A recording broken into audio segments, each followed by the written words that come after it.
Ladies and gentlemen, welcome back to the show. And wow, what a day it's been. It just started crazy and it's been going crazy. Let me just start off by introducing what I do. I dollar cost average $1,000 a day every day into the market. As you can see here, $1,000 put in yesterday. Now this tracker, coin tracker, is super slow. It takes forever for the transactions to show up. So yesterday's transactions here. I have today's transaction. I did it about an hour ago. I think it's going to take for like another 12 hours for it to show up, but we'll see it tomorrow. And we're at $5,700 of Bitcoin. I think we have about 14K of Ether, but that's not available to show right now unless I can bring it up. But I don't even know. No, it's not. It's going to be a little bit of a pain to do it. But yes, so we dollar cost average $1,000 every single day. That's how we do it. And we're going to dollar cost average because stuff like this happens. And holy crap, dude, look at this. This is really something. Like what a move by Bitcoin. What a move by Bitcoin. It just oof. This is I speculate this is a short squeeze because I was short squeezed out of this, right? I had a position in these happy faces where I was hoping that we'd go, but obviously that wasn't the case, right? Like we definitely broke out and now we're approaching my stop loss here and I'm going to wait until we hit my stop loss before I exit this thing. I'm just going to wait. But this is like really, really absurd. Like it's quite something because it's broken through this band that I drew a couple days ago. This was the resistance band that like anytime anything touched this band, it completely blew up, right? And we saw it here, we saw it here, we saw it here. Here it really tried but failed, and then here all through this, and then right here this entire thing. And this one was really like particular. I found it just funny. It's just like one touch and go boom. And then here we really pushed through. Like I remember seeing it this morning, and I posted up a video on TikTok. I was just like, dude, I don't know what's happening. And like right here, and I was really waiting for it to touch this and then fall through, but it's broken right through. So I think my guess is that we've broken through, and now we're gonna head up. But remember that we're on the 4 hour here. But remember that there's a long game to play out, right? We are in the early stages of a long game. We have about a year of left and right left. So I don't think we're gonna just. I don't think this is over. I like anything could happen from here, right? Like we could go up and then come down, right? I would not be surprised. I would not be surprised at all. So I'm gonna continue DCing in. I'm definitely not gonna go YOLO, right? And you shouldn't either. If you're DCing in, and if you're thinking of going YOLO, don't do that. Don't think that you're missing the boat because it's unclear where the boat is. It's not like the entire market's very solid right now. Like this is not the most like, oh yeah, hunky dory, yeah, man, we got it. Like we didn't go from like 40K to like we're stopping at 41. We like there's resistance here, and it's not like we went from 40. Like we saw this back when. Sorry, one sec. We saw this back here when we dropped off here in the summer. Like we just broke through, dude. We went fast. We went up and up, right? But we're not doing that here. We're up, but we're not we're not going wild just yet. So I wouldn't get too hype, and we have a long way ahead of us, and that's the other thing. But let's just for argument's sake, let's do some measurements here. Let's see if we go from the bottom to the top. Right now we're about 15% gain, and let's see. This was we go to the bottom, and let's say that was the top. This is about 12. So we've done more actually than what we did back in the summer. So this is, comparable actually. Like this move is comparable. This move is comparable to this move. So that's pretty interesting. Like that's some pretty damn good news.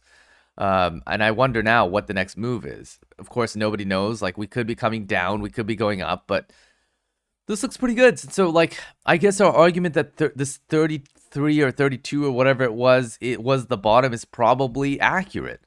And that this was probably equivalent to what this was due to inflation, which I had an argument about and made me a little nervous because I didn't buy in. Right? Because I was dollar cost averaging this whole way through, like this entire way through. So very, very interesting. Very, very interesting. So we'll have to wait and see, as we always do, but just keep dollar cost averaging in. Do not like YOLO. That is the worst possible move you could make. That YOLOing is how we get wrecked, right? That's how we like lose it all. And if we go on the daily chart, we're seeing some negativity. We've opened negative. we had a big positive candle for positivity. That's great. And that closed positive. That's good. And now we have some positivity, and let's see what happens. I'm optimistically nervous, right? We're coming up to this line here, and there's resistance right here. And as you can see, we can feel it, right? Because we got this negativity coming in. And there's some reason, yeah, this is the top of this. So we'll have to wait and see. We'll just have to wait and see. I don't really have much else to say, except we've broken through this channel that I was like very interested in. And we'll have to now wait and see if this 42K holds. There's a 42K point where there's quite a bit of resistance, which is like, oh, it's literally 42K. I see. So we are just at that point. So we will have to see if we break through this resistance. If we do, I'm definitely going to be DCing a little bit more than I actually, you know what? No, I'm not. No, I'm not. I'm still going to hold these DCAs. I don't plan on changing my DCAs. It's still $1,000 a day. And we're going to keep going $1,000 a day because we just don't know, man. These markets are absolutely absurd. You know this. I know this. And it's just, you know, we're going to make this a green line because we have too many colors, I think. Okay, we'll do a green line. There you go. We'll do a green line. Okay, we'll make it a green checkered line, the dashed line, because that is resistance. Okay, you know what? Resistance will be yellow. That's fair, right? Because that makes it clear to everybody. There we go. Resistance will be yellow. So let's see. Let's see how this pans out. Hits it, bounces down. Let's see if we can break through. If we can break through, this is really positive news.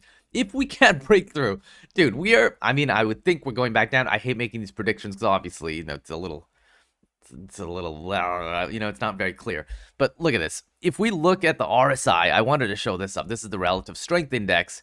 We are about dead center right now. And we went pretty down deep, about 19 at that dip.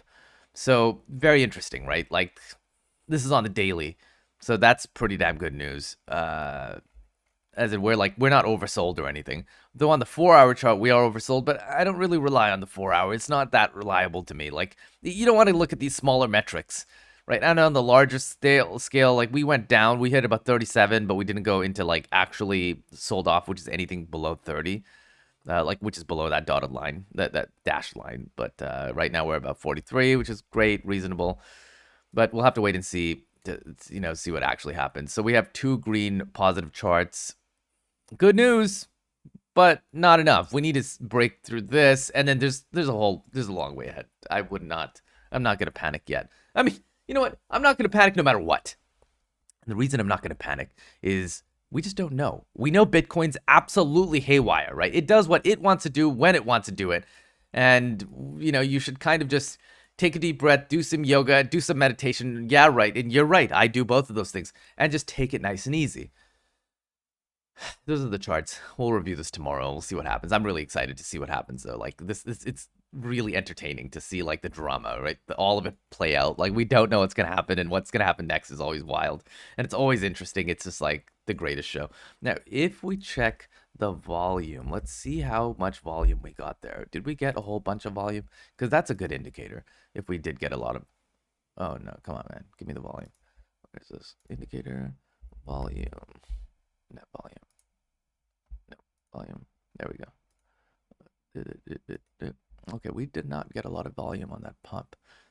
So, interesting, because this is the volume that we got back then, and it's really indistinguishable, but we'll have to live with it. And okay, so we got more. Okay, I mean, that's a sizable chunk. That's not like ridiculous on the daily. It's not too bad. It's not disgusting. I mean, I would have loved to see something more reasonable, but okay. And so you could maybe say that this was the end of it right there. This was it, and we hit the bottom. But we'll see. I'm gonna keep DCAing in. I'm not gonna freak out here. The next thing I want to talk about is Ted Cruz actually bought Bitcoin, right? This is good news, right? Because if Ted is buying Bitcoin, he has insider information, and he's definitely gonna make sure that we get the right rules in to make sure that we can, you know, start processing Bitcoin. Disclosures, bought between 15K and 50K worth of Bitcoin on January 25th using his River brokerage. At the time, Bitcoin was trading between 36 and 37, and over the subsequent days, it's risen to a current price of 41.6. Assuming he hasn't sold his Bitcoin and incurred any short-term capital gains, his current profits on the transaction, great. Good news. We want to see more people get up on this, especially big fat people like this. Like, these are the big whales, right? Like, these people have influence in the government, and we want to make sure the government's in alignment with us. This is good news. And Bitcoin returns to 40K, liquidating over 50 million shorts an hour. Yeah, okay. Well, I'm going to put my hand up, man. That was a little difficult in the morning when I was seeing this happen, but it's okay. Welcome to the game, right? And maybe this is on me for putting shorts. At least it wasn't leveraged, right? I didn't have any leverages, so that's good. No leverage. I'm a no leverage type of guy. I think leverage wrecks markets. So I'm not so fond of leverage. I just don't think it's a great thing. Aside from that, these are the updates for the day. I will see you guys later today or tomorrow. Have a wonderful night. Signing off.